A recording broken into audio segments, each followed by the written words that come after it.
All right, shalom, shalom. Shalom. Want to start by, of course, giving honor, praise, and glory unto Yahweh, by Hashem, Yahweh Shai, by Hashem, Rakakodash.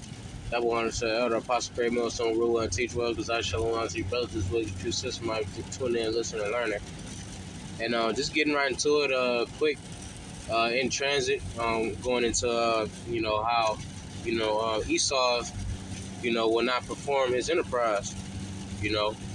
And, without further ado, we're going to get right into it. This is the book of Job, chapter 5 and verse 12. It says, he disappointeth, talking about Yahweh Shai.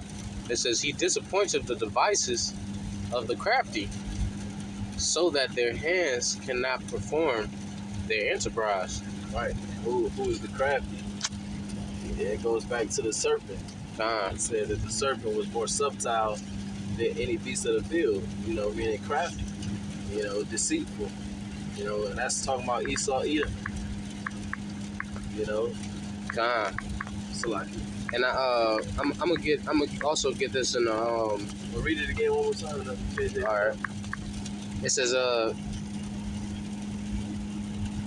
says Job chapter 5 and verse 12. It says, he disappointed the devices of the crafty, so that their hands cannot perform their enterprise. Yeah, so that their hands cannot perform their enterprise. And what's the enterprise? Going into their plans for world domination. You know what I'm saying? Their plans for the NWO. And pretty much the complete enslavement of mankind. They're not going to be able to perform that enterprise. And this is in a New Living Translation. It says he frustrates the plans of schemers. Right, because the scriptures talk about that. Him who lay a snare. And the scriptures say that he who laid for snare shall fall also therein himself. Right. And that's what you're seeing now. You got a lot of people, that's not buying right now at this moment. You got a lot of people that's not buying, but he need people to buy, so that he can continue to make money. But it's causing a lot of gaps in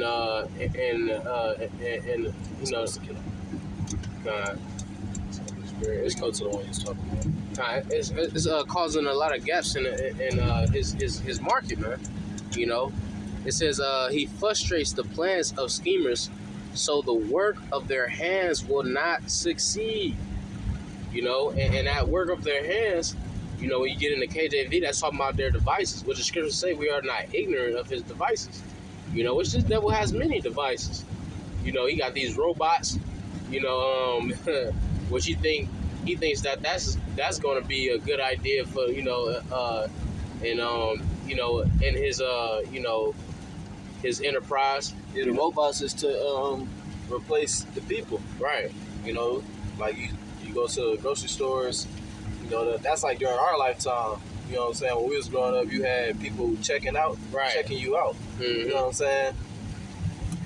Really, you didn't even really have a whole lot of ATMs and stuff like that. Yeah, but it just goes bank tellers. But it just goes to show how delusional this man truly is. And trying to replace, people with robots, and then having people get paid, while doing nothing and sitting at home in the metaverse.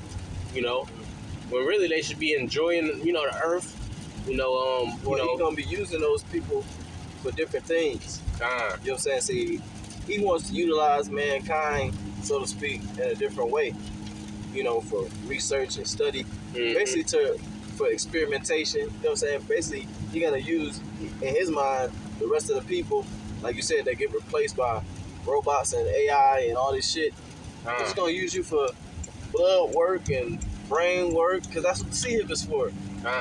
He's gonna take your thoughts and take your intelligence and try to put it into a computer and use that intelligence to come up with a cure. And man, this nigga is a mad scientist, bro. You got it. It says he frustrates the plans of schemers. Right. Right, because scripture say false balance is an abomination to the Lord. You can get off on this one. A false balance is an abomination unto the Lord, man.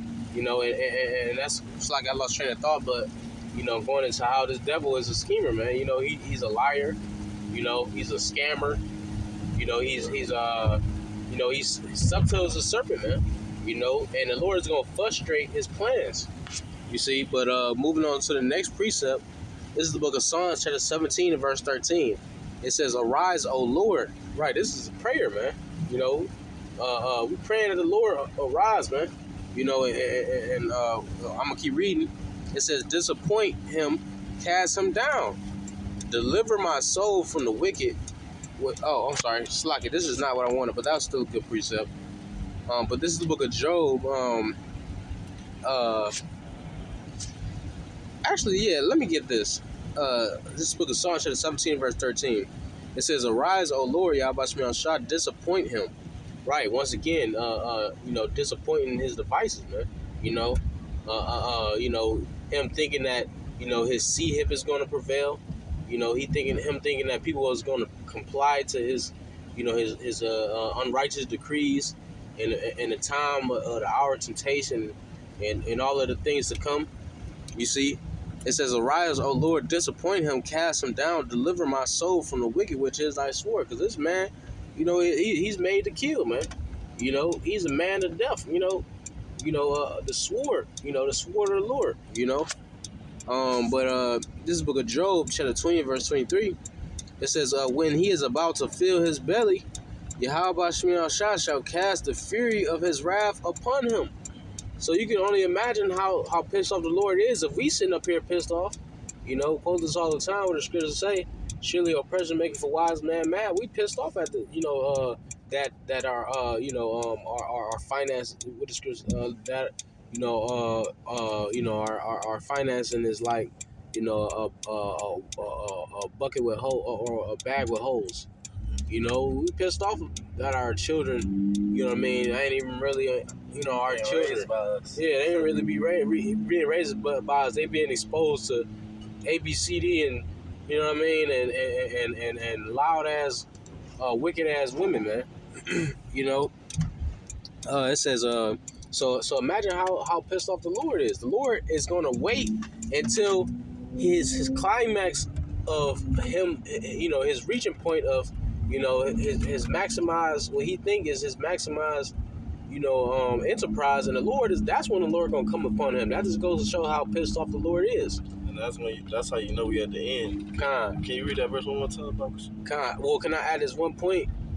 This last one point, because how like you just finished, like you just finished something, like you just accomplished something big. You know what I mean? Like that feeling that you get when you just accomplish something big. The Lord is gonna come upon him as soon as he reaches that point. Where he feels like that. That just goes once again going to show how pissed off the Lord is. But it says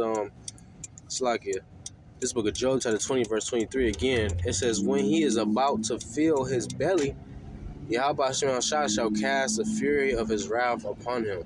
Right, that's how you know we at the end, man. Because you see that this devil's about to fill. He about to fill his belly as far as him setting up this new system. Everything is in place for the new system. He got the touchless this. He got the minds of the people prep. You know what I'm saying? He got the infrastructure there, the 5 Jizzle towers. Everything is in. He's like about to fill my belly mode. Let's go ahead and get it cracking. So we at the end. Yeah. That one right there.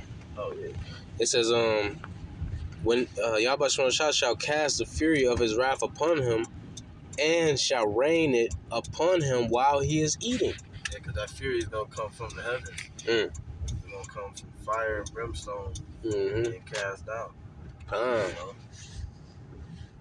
It says while he is eating, man. While he is in the midst of his mirth. You got that saying in the world, killer vibe. Well, that's gonna be to the extreme. The Lord is gonna destroy this man and destroy his enterprise in the midst of all of his mirth, man. His best mirth. You see, it says Revelation chapter 12 and verse 12. It says, "Therefore, rejoice ye heavens and ye that dwell in them. Woe to the inhabitants of the earth," because like the brother had mentioned, that's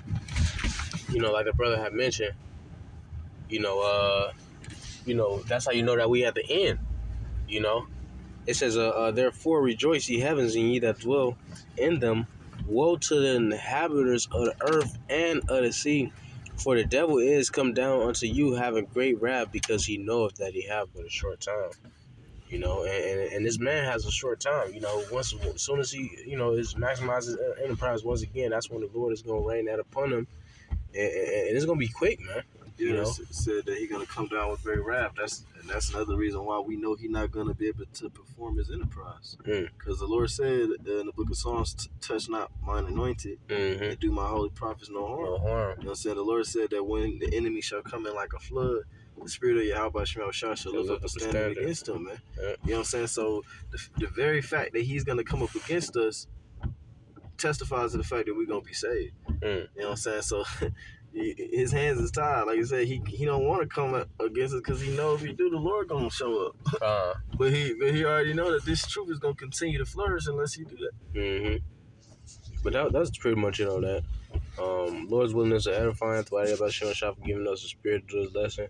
And close out by giving our honor, praise, and glory unto Yahweh, by Hashem, Yahushua, by Hashem, Kakodash. That one to say the Apostle Great Millstone once again. And till next time we say Shalom, wa ba.